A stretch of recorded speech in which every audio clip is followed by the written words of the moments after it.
This guy has been inspected and approved by Luminous. Hey guys, this is Sunsfan and welcome to the official Dota Cinema Guide to Sand King. If you aren't familiar with this hero, you may want to watch the introduction we did for him at the corresponding link. Sand King is a strength initiation hero that is heavily relied upon for his teamfight capabilities.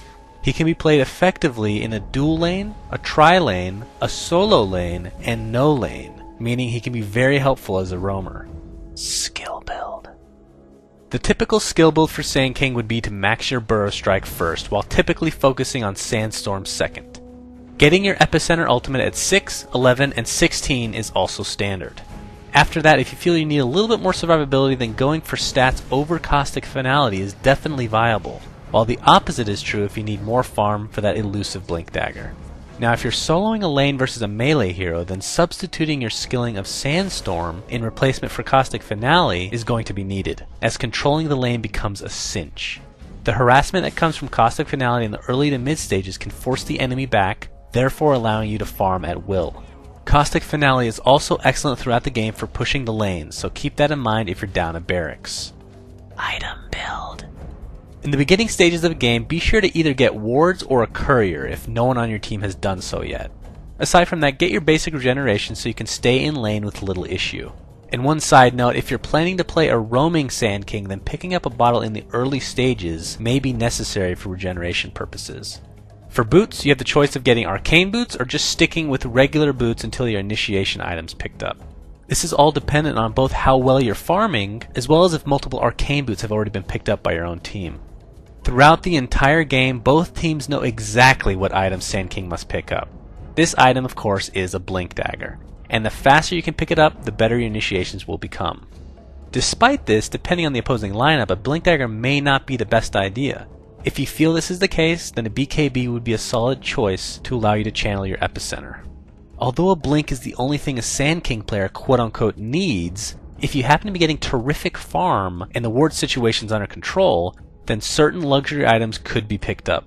Aghanim Scepter is an excellent pickup on Sand King, and it not only provides an excellent buff to your ultimate, but will also give you much needed stats in order to survive your initiations.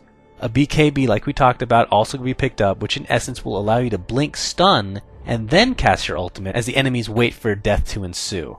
Additionally, Shiva's or even Veil of Discord could add quite a bit of punch to your initiations, while Scythe of Vice is also great on just about anyone. Gameplay. In the laning stages, whether you're roaming or not, once you Burrow Strike an enemy, try to block them as they run away. This will allow your teammates to continue to auto-attack freely.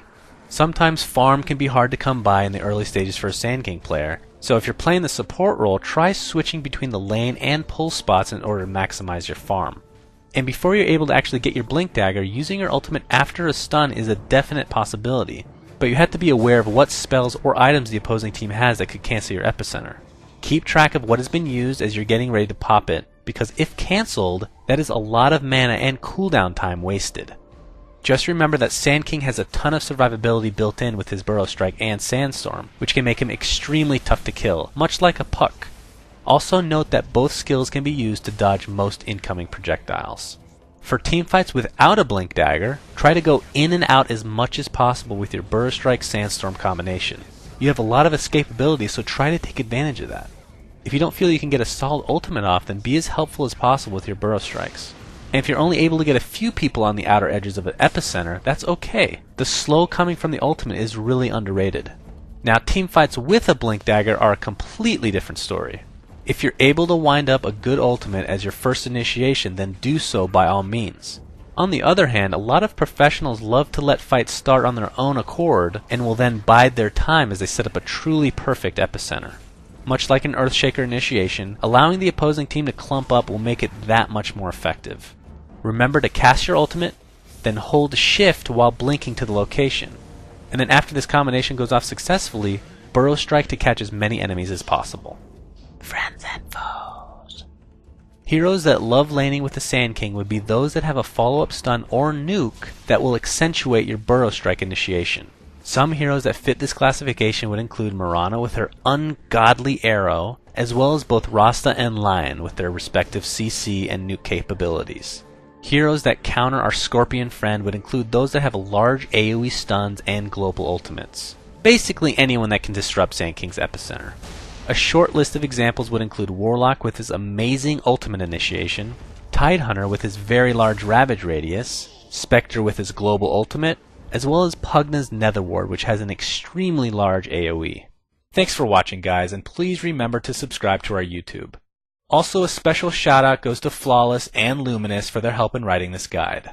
You can check them out at their respective YouTube channels, which are linked in the video description.